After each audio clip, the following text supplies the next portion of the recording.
Vous faites partie d'un groupe de personnes et vous remarquez très rapidement qu'à chaque fois qu'il y a des conversations importantes, à chaque fois que vous essayez de vous rapprocher, on se tait, on arrête de parler, on ne dit plus rien. Ou carrément, vous sentez qu'on change drastiquement de conversation. Non, ce n'est pas de ça que vous parliez. Vous le sentez.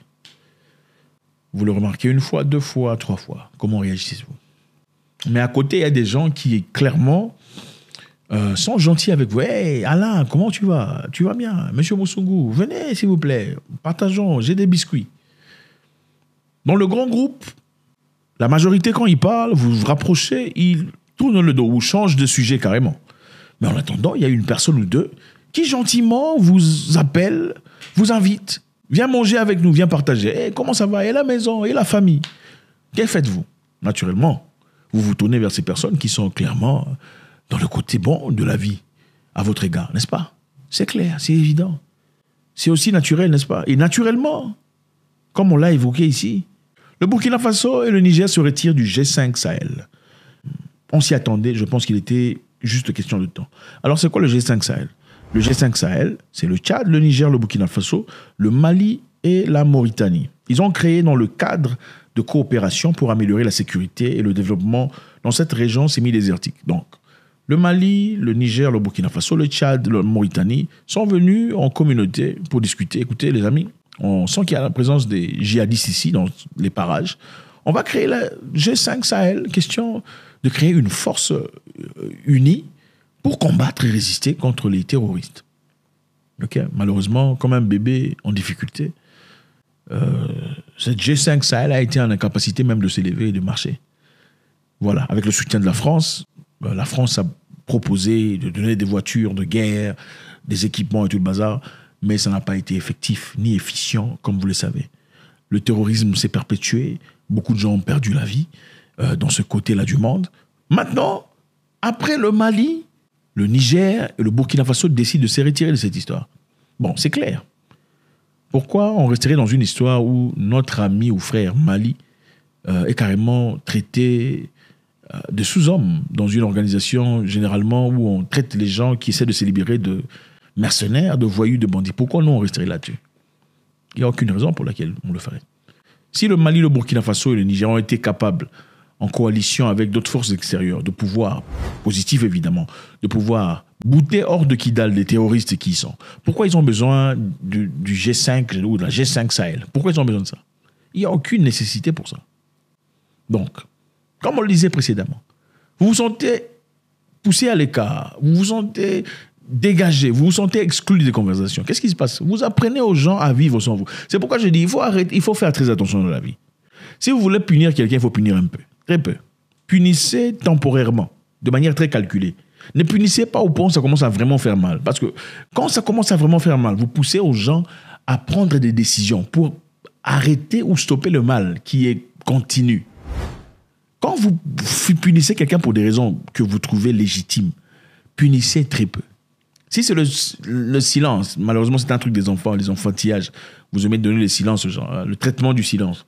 Tu es fâché contre quelqu'un, au lieu de t'exprimer ou de dire bon, assieds-toi, j'ai des choses à raconter, j'ai des choses qui me dérangent, vous décidez de rester en silence. S'il ne m'appelle pas, moi si je ne l'appelle pas. Ok. Ça fait mal au début, au départ. Après, on s'y habitue. Et quand on s'y habitue, vous perdez votre pouvoir. Le pouvoir que vous aviez autrefois pour pouvoir... Voilà, je ne suis pas content. Vous perdez le pouvoir. Il ne faut jamais pousser les gens à commencer à penser de vous de manière logique. De sorte à dire, c'est quoi vraiment l'avantage d'avoir cet ami s'il me donne le traitement de silence? À quoi ça me sert d'avoir cette femme ou cet homme dans la vie? Si à chaque fois qu'il se fâche, il se retire pendant 6 jours, 7 jours, 20 jours ou 30 jours, ça ne me sert à rien. Franchement, bon, je pense qu'il faudrait que je réévalue. Hein. Quand vous reviendrez, malheureusement, vous aurez perdu votre effet. C'est le même cas du Mali, Burkina Faso et le Niger. À force d'être ostracisés pendant trop longtemps, on trouve de moyens adéquats de fonctionner tout seul. Ils ont créé leur alliance qui fonctionne très bien. Nous savons aussi que sur le plan monétaire, ils ont décidé de s'accorder. Clairement, je pense qu'inévitablement, il y aura une nouvelle monnaie qui naîtra.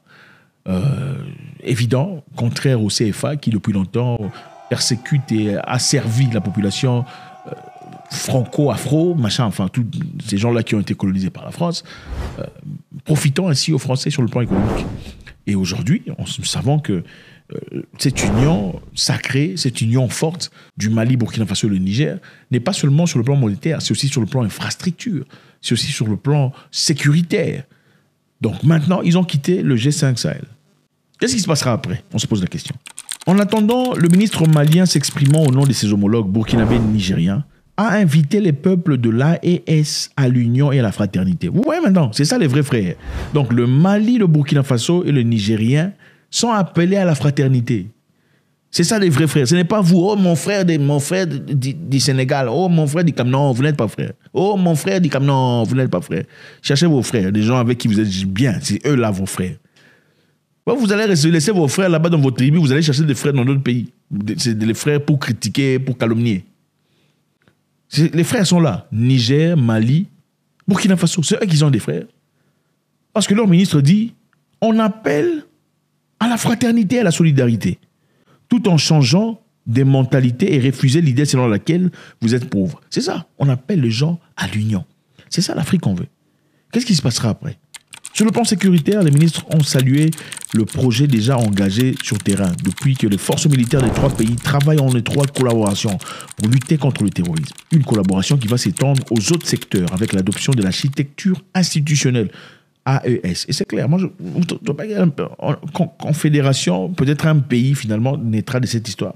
Qu'est-ce qui va arriver plus tard? La question est simple. Après le G5 Sahel, les pays de l'AES, donc le Mali, Burkina Faso et Niger, qui sont maintenant unis par le lien de l'Alliance, pour le meilleur et pour le pire, pour la diplomatie et pour l'économie, pour la défense solidaire des territoires, iront-ils plus loin en quittant la CEDEAO? La question se pose. La CEDEAO a exclu ces pays de ces instances.